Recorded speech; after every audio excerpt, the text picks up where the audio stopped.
Yo me encuentro en estos momentos con el doctor Javier Bravo, quien es diabetólogo. Es momento que usted de casita se me informe.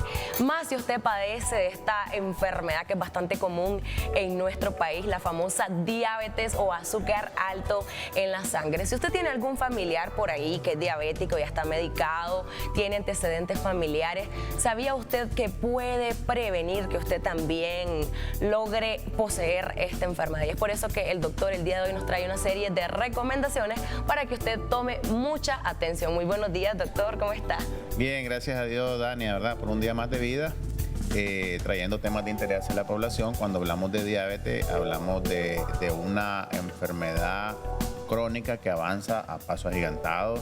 Sabemos de que existen muchos factores de riesgo en el cual el paciente se puede diagnosticar a la misma vez y saber si la diabetes se puede prevenir. Y es muy importante, doctor, que mencionemos esto porque sabemos que es una de las enfermedades que más prevalece en la población nicaragüense, y no solo nicaragüense, sino también mundial. Pero para ello me interesa que destaquemos cuáles son esos factores de riesgo, cuáles son esas personas que son candidatos a presentar diabetes.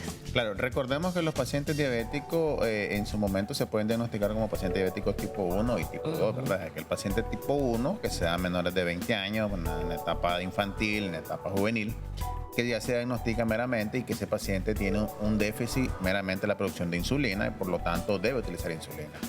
Para aquel bolsón de pacientes diabéticos tipo 2, que es la mayoría, ¿qué podemos hacer para prevenir la enfermedad? O sea, tenemos factores en los cuales podemos modificar y factores que no se pueden modificar. Por ejemplo, un factor que no se puede modificar es aquel que la mamá es diabética y que el niño pues nació con problemas de metabolismo y que puede desarrollar la enfermedad. Eso no lo podemos, prevenir. En el caso de que tengan la edad, ¿verdad? Un paciente mayor edad, es fácil de presentar un problema del metabolismo de la glucosa y este sí puede desarrollar la enfermedad. Pero los factores modificables es aquel paciente que viene aumentando de peso gradualmente. Es aquel paciente que de alguna manera no hace ejercicio, cae en sedentarismo. Y aquel paciente que normalmente abusa de los alimentos, tanto los azúcares refinados como los panes, las grasas y el exceso de carbohidratos. Entonces, estos pacientes de alguna forma van aumentando su nivel de peso. Lo podemos evidenciar simplemente, Dania, en la circunferencia abdominal. Un paciente que tiene un aumento de la circunferencia abdominal mayor de 102. Midiéndonos la pancita, como decimos por ahí. Exacto. En adultos mayor de 102, ya con eso podemos decir, yo ya tengo un factor de riesgo de desarrollar la diabetes. Obvio, no solo diabetes, también puede haber hipertensión, puede haber hipercolesterolemia, puede haber otras condiciones, pero que también concomitan con la que es la diabetes. Más sin embargo, si nosotros empezamos a actuar en esos tipos de pacientes, podemos prevenir la enfermedad. Y si ya tenemos un factor hereditario, que su papá, su mamá, sus abuelos fueron diabéticos o son diabéticos, entonces aún más el riesgo aumenta de padecer de la enfermedad. Dentro de los factores de riesgo, doctor, no sé si en algún momento alguna de nuestra población nicaragüense ha escuchado la palabra cantosis nigricans o el famoso de que tenés curtido el cuello, pero realmente no es esto. Esto podría ser una advertencia de que si yo no me cuido o si no trato de establecer normales mi contenido de alimentación, yo voy a desarrollar diabetes. Exactamente. Muy buena pregunta, porque realmente la mayoría de pacientes, no solo obesos, también hay personas delgadas que tienen el cuello un poquito oscuro. Y eso nos da la pauta de que este paciente está sufriendo resistencia a la insulina. O sea, que su cuerpo está produciendo demasiada insulina y no puede actuar a nivel de los tejidos para introducir la glucosa por el exceso de peso que pueda tener el paciente o el exceso de ingesta de azúcar que puede tener el paciente. Entonces, esa manifestación clínica va asociada meramente a diabetes. Entonces, ese paciente nos está avisando de que hay que hacerle un chequeo, hay que decirle, y muchos pacientes lo que hacen es se aplican cremas, se aplican bicarbonato, se aplican una serie de sustancias, inclusive cremas que ayudan supuestamente a aclarar, ¿verdad?, lo que es la parte de la piel. Más sin embargo, no llegan a obtener su objetivo. Más sin embargo, hay pacientes que cuando les decimos, mira, esto es parte del problema de la diabetes, le introducimos tratamiento, le cambiamos el estilo de vida, ese paciente esas manchitas las va disminuyendo poco a poco hasta desaparecer. Hasta puede desaparecer. Ahora hablando del cambio de estilo de vida, doctor, pongamos un caso fácil. Un paciente masculino o un varón de 40 años que tenga obesidad o que esté bastante gordito porque ingiere bastante alimento. Viene y se realiza los exámenes y aparece con la famosa prediabético o prediabetes. Si este paciente se trata o modifica su estilo de vida, ¿se puede controlar de que esa prediabetes pase a diabetes o no? Se puede controlar perfectamente. En términos generales, cuando hablamos de prediabetes, hablamos de un término medio que está en equilibrio. Este paciente puede tener dos caminos, como tú lo dices. A presentar la diabetes si sigue la secuencia que lleva de comer de todo, de no hacer ejercicio, de no modificar su estilo de vida. Y el segundo paso que sería a devolverse a sus datos iniciales, o sea, a no tener la diabetes y modificar su estilo de vida. Entonces, es aquí donde el paciente debemos de actuar, porque, como te decía al inicio, hay un montón de gente que andan sus niveles de glucosa en prediabetes, donde lo podemos prevenir, pero como no acuden al médico, como no se hacen sus controles, como no se dan cuenta, entonces ya ellos posteriormente siguen la misma rutina que tienen y desarrollan la enfermedad y ya pasan a ser el otro bolsón de pacientes diabéticos. Se podría decir que la prediabetes es ese punto medio en que puedes retroceder o puedes avanzar a una diabetes, doctor. Exactamente. Un paciente prediabético, como tú dices, la edad.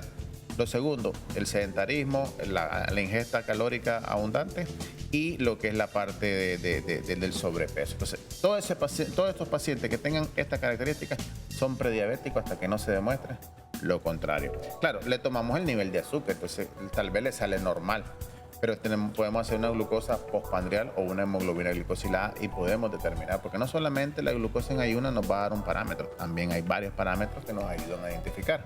Entonces, si nosotros actuamos en estos pacientes, podríamos reducir de esa manera lo que es el índice alto que tenemos de pacientes diabéticos. Ahora, sabemos que la obesidad es uno de los principales problemas que podemos presentar en nuestra población porque tal vez no tienen hábitos adecuados de alimentación. Si tenemos a una persona obesa que quizás tiene antecedentes familiares de que algún familiar, su mamá, su abuelita, su tía, su papá, etcétera, presenta azúcar en la sangre y esta persona todavía no está diagnosticada, ¿cuáles son esos síntomas, doctor, que me van a dar la pauta para que yo piense, yo creo que soy diabético, me voy a ir a hacer un examen?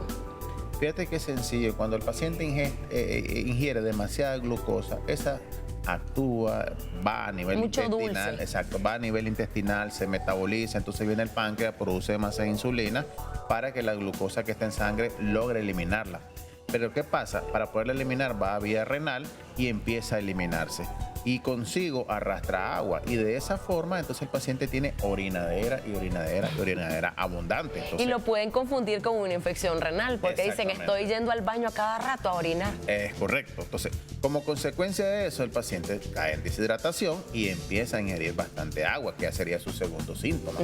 Aparte de eso, con la deshidratación que tiene el paciente, empieza a estimularse lo que es la parte del apetito. Entonces ahí ya te estoy diciendo 3 síntomas.